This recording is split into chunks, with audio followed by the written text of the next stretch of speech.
Después de revisar el marco global y entender sus implicaciones para el mercado, ahora nos centramos en el contexto colombiano para conocer a profundidad qué significa la deforestación y cuál es su problemática. Es por esto que hoy nos acompaña Rodrigo Botero, director de la Fundación para la Conservación y el Desarrollo Sostenible. Bienvenido, Rodrigo, gracias por aceptar la invitación. A ustedes muchísimas gracias por la invitación y bueno, un placer poder tener esta charla el día de hoy. Gracias, Rodrigo. Y bueno, entremos en materia de una vez. Queremos entender qué es deforestación en el contexto global desde una perspectiva tanto legal como ambiental. Bueno, para Colombia la acepción de la deforestación pasa por el reconocimiento de un criterio técnico que implica que dentro de cada cuadrícula de una hectárea tú puedas tener por lo menos el 30% de esa cuadrícula cubierta por el dosel del bosque y ese bosque tenga una altura mínima de 6 metros. A partir de ese momento, cualquier grilla que tenga esas características legalmente se considera como un área forestada y el retiro de esa cobertura significa la deforestación.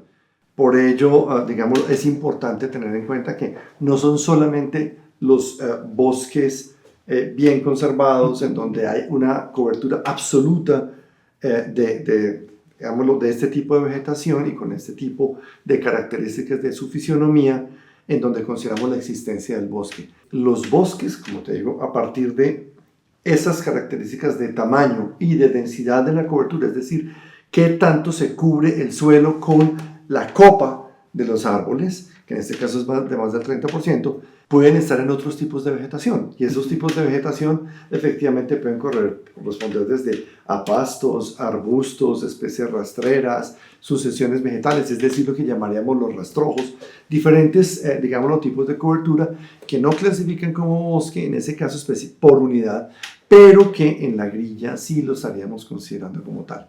Entonces, esa es la unidad de medida básica sobre la cual Colombia ha adscrito sus compromisos de monitoreo sobre la deforestación y sobre las cuales hoy por hoy, digamos, a nivel ya global, se realizan diferentes tipos de monitoreo y seguimiento. Hay otros sistemas de medición en el mundo y seguramente ustedes habrán escuchado hablar de que hay reportes mundiales sobre otras formas de medir la cobertura forestal, ¿cierto? Y eso tiene que ver con lo que acabo de señalar. No todos los sistemas, de pronto en sistemas como los que tienen en la Unión Europea, consideran que, por ejemplo, es la mitad, el 50% de la cobertura de una grilla de una hectárea debe estar cubierta por un dosel de bosque y con unas plantas que tengan una altura de 6 metros o más, lo cual significa entonces que, primero que todo, allí hay un diferencial entre la cantidad de bosque que hay por la unidad de grilla la unidad de grilla de análisis, o también la inclusión de otras formas de vegetación. Y otros, como por ejemplo el Global Forest Watch, que esa es una discusión que se tiene mucho aquí en Colombia, en donde se incluyen otras formas de vegetación secundaria particularmente, ¿sí? que ya no son considerados ni rastreras de arbustivos, están presentes en esa transición, pero esa transición ya es considerada bosque. Es de allí en donde podamos ver que las cifras usualmente del Global Forest Watch incluyen unas cifras adicionales a las que tiene Colombia. Claro. Y es porque se están incluyendo esas otras formas. ¿Qué es lo que tiene de importante? Pues que en el contexto global, hoy en día, la tendencia a la inclusión de la normatividad sobre deforestación va a incluir esas otras formas de vegetación, es decir, los procesos de recuperación del bosque dentro de las diferentes cuadrículas. ¿Por qué? Porque es lo que nos implica si estamos haciendo procesos de recuperación o no, y no simplemente bosques estáticos. Esa es un poco, técnicamente, la discusión y la diferenciación que hay. Gracias, Rodrigo. Y teniendo en cuenta este contexto, nos gustaría que nos contaras cuáles son las principales causas de esa pérdida de cobertura vegetal o de deforestación. Bueno, entonces, hoy a nivel mundial, las 3 grandes áreas boscosas, que son la Indonesia, la congolesa y la amazónica, son áreas geográficas que están fuertemente presionadas hoy por procesos de transformación y de cambio hacia formas de agricultura, formas de extracción forestal o desarrollo de industrias extractivas. En el caso de la Amazonia, que es la que está mejor conservada, hay una situación, y es que son las tierras probablemente más grandes que hay hoy en el planeta, que tienen una muy baja protección legal. Desafortunadamente, lo que llamaríamos aquí en Colombia los baldíos del Estado, las tierras públicas, son tierras que desafortunadamente tienen una muy pobre protección, muy pobres controles del Estado, no solamente en el caso colombiano, eso se da, digamos, en general en la cuenca. Y aquí hay una presión enorme por una transformación de esas tierras hacia estos modelos, digamos, de entrada dentro de la frontera agropecuaria. Pero eso se suma un segundo factor que es crítico, y es Sudamérica y esta región del mundo es de las áreas que tiene una mayor incidencia en el lavado de activos de las economías ilegales, provenientes no solo del narcotráfico, sino de la minería ilegal, particularmente la del oro, y también de otras fuentes de recursos, digámoslo, de ilegalidades que están flotando aquí dentro de la región. Entonces, al unir tierras públicas disponibles sin costo y una capacidad de inversión enorme, eso es el escenario ideal para el lavado, ¿sí? ¿Y qué ocurre con ese proceso de lavado? Pues la forma más rápida de hacerlo es quitando esa cobertura forestal, lo que llamamos nosotros deforestando, quemando, deforestando e implementando diferentes tipos de sistemas. Y allí, digamos, dependiendo del país, de la cuenca amazónica, hay diferentes particularidades, pero en general, ese portafolio de deforestación tiene un paso muy sencillo, que es el del paso a una ganadería, ganaderías de baja intensidad en general, que ocupan grandes porciones del territorio, porque lo importante no es el ganado, sino la ocupación territorial. Es decir, el mercado, el centro del negocio está en la tierra. Lo segundo, el tema de cultivos de uso ilícito, particularmente de coca. La coca usualmente es un buen movilizador de poblaciones vulnerables, que lo que hemos visto en los datos nuestros es que rápidamente la coca pasa a entrar ya dentro del mercado de la legalidad a través de su conversión a sistemas productivos, particularmente el de pequeña ganadería. Otros sistemas son el del acaparamiento puro y duro, es decir, cuando tienes áreas que ocupas, generas pastizales, praderas y lo entras en el mercado. Otras extracciones, no se da tanto en el caso colombiano, el caso de la extracción de madera. Entonces, madera, ganadería, en algunos casos zonas de agroindustria que empiezan a presionar particularmente los bordes. Eso se da para los casos colombiano, brasileño y boliviano de manera importante. Ya hay una presión económica que logra hacer esa transición. Y finalmente también zonas en donde operan básicamente como zonas de provisión de financiación, que son las áreas de extracción minera, ¿sí? Entonces, de allí también hay unas grandes zonas que por presión de minería ilegal, principalmente del oro, también se están deforestando. Y por supuesto, para las áreas de, insisto, Perú, Colombia, Bolivia, hay un porcentaje también significativo que es de la población vulnerable que no tiene acceso a tierras y que obviamente en su sistema, digamos, de subsistencia mantiene el tema de la deforestación como una forma de sobrevivencia, ya sea para orientarlo a la producción de pastos, a la producción de comida o simplemente para entrarlas en el mercado agropecuario. Pero obviamente, si fuéramos a hacer una síntesis, el gran determinador de la deforestación para el caso colombiano está dado por el proceso de apropiación de tierras públicas. De sus terrenos baldíos. Exactamente. En un segundo nivel vienen los territorios colectivos. También está determinado que específicamente hay un proceso de ocupación de territorios colectivos por terceros.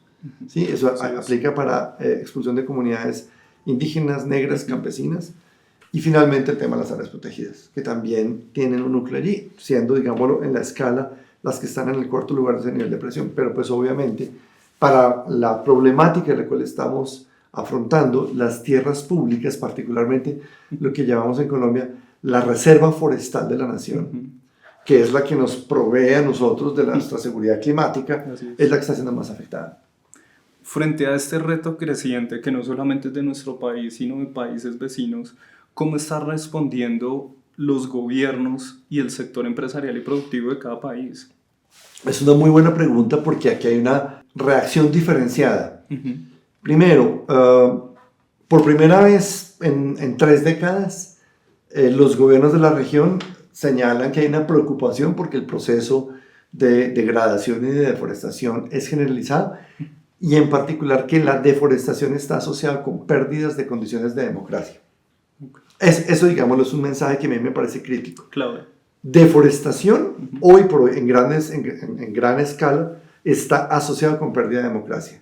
Es decir, hay una pérdida del ejercicio de la justicia, hay una pérdida de la dinámica económica legal, hay una pérdida del control territorial y hay una población que empieza a estar sujeta y, digámoslo, con una lealtad hacia ese, digámoslo, nuevo sistema que se implanta en estos territorios y una institucionalidad pública que empieza a ser funcional a estas formas de economía legal.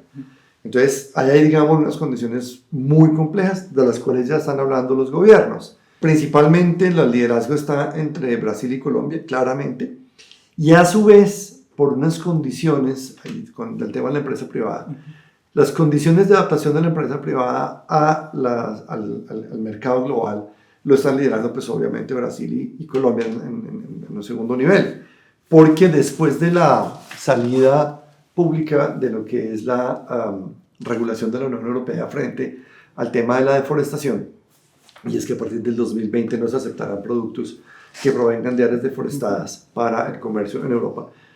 Hay una reacción muy importante por parte de la empresa privada, y esa reacción ha indicado, bueno, nosotros queremos no solamente adaptarnos, sino saber y ponernos a tono con de dónde vienen los productos, cómo es la cadena, cómo es la participación de cada uno dentro de ese encadenamiento, y ya, digámoslo, empieza a generarse, unas capacidades técnicas, dos, hay una discusión muy importante a nivel legal, ¿sí? Y es la discusión de lo que es, por ejemplo, para el caso colombiano, una ley que es pionera, que es la ley de trazabilidad de la cadena ganadera, lo cual también, digámoslo, pone un liderazgo en un asunto que no va a ser solo para la cadena ganadera. O sea, digamos, el tema de trazabilidad se va a ampliar a otras líneas de cadena. De hecho, la regulación de la Unión Europea menciona 6 cadenas. Lo que pasa es que la ganadera es una que está, por lo que acababa de señalar, directamente asociada con este proceso, y ellos toman un liderazgo en ese sentido. Hay otros sectores, como el sector palmero, que también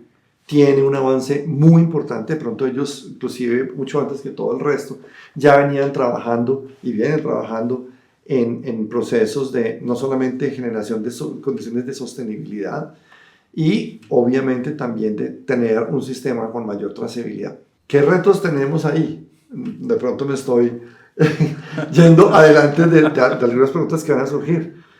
Nosotros como país tenemos unos enormes retos en nuestros sistemas de información.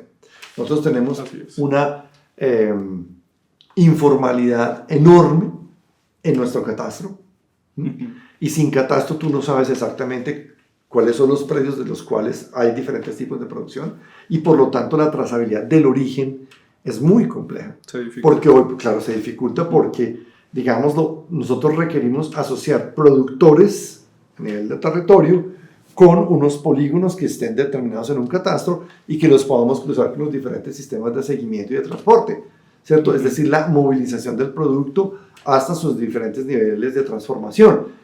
Nosotros hemos empezado al revés en Colombia, entonces nos vamos por los últimos pasos en la cadena, antes de la transformación o sacrificio en el caso de los animales, y hasta ahí más o menos tenemos una idea. Exacto. Pero de aquí para atrás todavía que tenemos un vacío enorme que tenemos que avanzar rápidamente en él. ¿Y por qué tenemos que avanzar rápidamente en él? Porque yo voy a dar una cifra que puede ser importante, o dos cifras que yo saqué en una columna esta semana. Menos del 1% de las producciones, de la producción agropecuaria en Colombia, hoy por hoy está tipificada dentro del área de crecimiento verde de acuerdo a los parámetros de la OCDE. Menos del 1%. Increíble. Eso a mí me dejó. Y eso digamos, es una cifra del cual el plan de acción en biodiversidad hacía esa referencia. Oiga, ojo con este proceso. 1. 2, que por ejemplo en el caso ganadero, pongo el ejemplo, que es uno de los sectores que más empuja hoy por esa reconversión, dice, mire, nosotros podemos liberar hasta casi una tercera parte del área ocupada de ganadería y liberar 14 millones de hectáreas para restauración, que es muy poderoso, pero que requiere un esfuerzo, ya no solo del sector privado, sino de todos y el gobierno. Exacto. Porque dice, bueno, ¿y entonces yo qué hago con estas hectáreas? Entonces las restauro, van a aparecer todavía como deforestadas, ¿Qué es lo que hago con ellas? Voy a tener un sistema de trazabilidad. ¿Y cuánto tiempo se demora en recuperar esa cobertura? Y lo otro, que es un tema que es importante que toquemos seguramente en algún momento, y es también hay un cambio de cultura ciudadana. O sea, necesario. Pues, claro, criticar al gobierno, criticar al sector privado es muy usual en el ciudadano colombiano, bueno, en todos en general.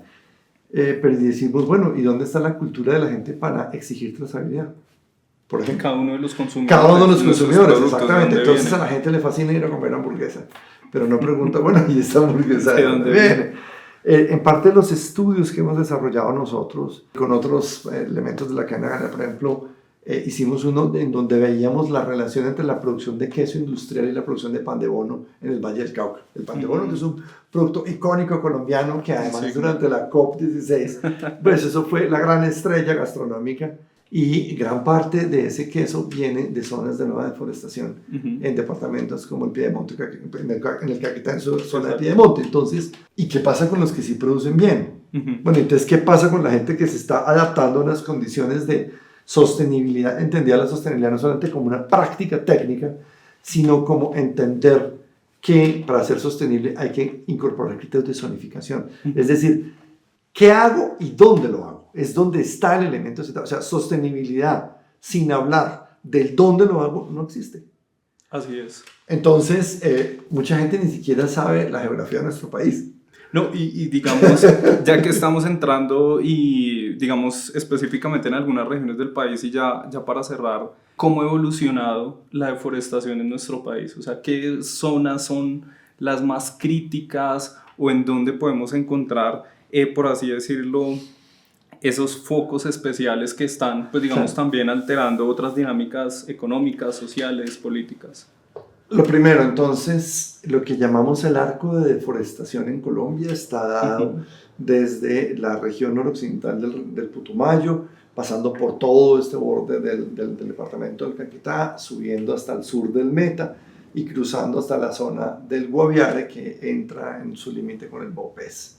Esa es, digamos, el área de mayor deforestación en Colombia. Es un área que en los últimos 7 años puede estar llegando ya casi a las 800.000 hectáreas perdidas, lo cual nos indica que es una de las zonas, no solamente en Colombia, sino en el contexto latinoamericano y mundial, de las áreas con mayor intensidad en la deforestación. O sea, es impresionante lo que se ha tumbado en una zona tan concentrada. Entonces es predecible, es continua y tiene, digamos, una lógica de protección. Hay que tener en cuenta algo, y es que la deforestación no solamente se mide en hectáreas, y eso es algo que hay que cambiar. La deforestación también se mide en el tipo de biodiversidad que estamos perdiendo, y eso, digámoslo, al sector privado también le va a interesar mucho cada vez más, porque la regulación mundial está diciendo, óigame, no solamente que usted tumbe mucho, sino que está tumbando. Entonces las áreas de mayor biodiversidad son las que están en áreas de parques nacionales, áreas protegidas, en corredores biológicos, en zonas de recarga hídrica, ¿sí? O sea, que estén afectando valores fundamentales, y cuando digo valores es porque nos afectan a todos, absolutamente. Entonces, y les pongo un ejemplo aquí para cerrar, la gente aquí en Bogotá que es tan, digámoslo, aislada del contexto nacional, de la realidad, exactamente, vino a caer en cuenta que el tema del agua que tomábamos o que se nos restringía estaba relacionada con esos fenómenos que están pasando allá, al otro lado de estas montañas, que tiene que ver con deforestación, conflicto armado, tenencia de la tierra, vulnerabilidad de poblaciones, grupos étnicos, biodiversidad. Eso que está allí detrás de estas montañas es algo que es absolutamente crítico, y entonces lo que tenemos es que esa región en donde están los más grandes bosques, de los cuales seguramente vamos a tener en el recuadro que utilizaremos en este podcast, para que la gente vea lo que son los servicios ambientales que se están perdiendo, poniendo en riesgo. Y esa dependencia. La dependencia que tenemos de los ríos voladores. Por ejemplo. Entonces, eso está allí. Y hay otras zonas en el país como el Catatumbo, como el norte del Chocó, como el Paramillo o como el Andén Pacífico, que están siendo fuertemente afectados por deforestación. Entonces, allí hay por eso señalaba la relación deforestación-democracia. ¿Qué es lo que pasa? Que un Estado se puede olvidar de estos territorios. Porque hay poblaciones que tienen que optar por otros tipos de economía ilegal y poner en riesgo su vida y sus derechos. Porque hay una falta de presencia institucional y de desarrollo económico lícito que nos permita abordarlos de manera diferente. Yo creo que son las preguntas críticas para no minimizar el tema de la deforestación o que son solamente unas economías ilegales o unos grupos armados, sino que es la respuesta a un modelo económico. Y es una respuesta a un modelo de intervención de Estado que ha olvidado esas zonas. Así es, Rodrigo, nuevamente muchísimas gracias por aceptar la invitación y gracias también por ayudarnos a entender qué es la deforestación desde un contexto global, nacional y regional.